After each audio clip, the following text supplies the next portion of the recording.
65వ division Chintagattu ప్రజలు కేసీఆర్ గారి నాయకత్వాన్ని దూరం చేసుకున్నందుకు చాలా బాధాకరంతో ఈరోజు జరిగే రజతోత్సవానికి కేసీఆర్ గారి నాయకత్వాన్ని మళ్ళీ పునరుద్ధరించాలని కోరుకుంటూ ప్రతి ఒక్క రాష్ట్రంలోని జిల్లాలు మండలాల నుంచి ప్రజలు ప్రతి ఒక్క గ్రామాన ఎన్నో విషయాలను తెలుసుకొని అతని యొక్క మీటింగ్ గురించి చెప్పే విధానాన్ని గురించి వినడం కోసమని ప్రతి ఒక్క ప్రజలు ఈరోజు కేసీఆర్ గారి నాయకత్వాన్ని మళ్ళీ కోరుకుంటూ తదుపరి వచ్చే ఎలక్షన్లలో కేసీఆర్ గారి నాయకత్వాన్ని గెలిపిద్దామని అందరూ ప్రతి ఒక్క గ్రామాన ప్రతి ఒక్క ఆడబిడ్డలు యువకులు అందరూ రైతులు అందరూ రకం కేసీఆర్ గారి నాయకత్వాన్ని కోరుకుంటున్నారు. ఈ విధంగా అందరూ ఈ సభను విజయవంతం చేయాలని మనస్ఫూర్తిగా కోరుకుంటూ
చూసినవా పోచేటి లోతులనే నీళ్ళొచ్చిన చూసినవా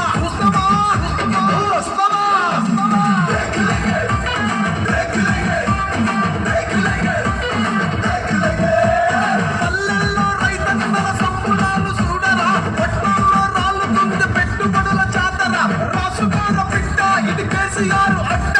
తెరలు కాదు తెలంగాణ నువ్వు కింద మీద పడ్డ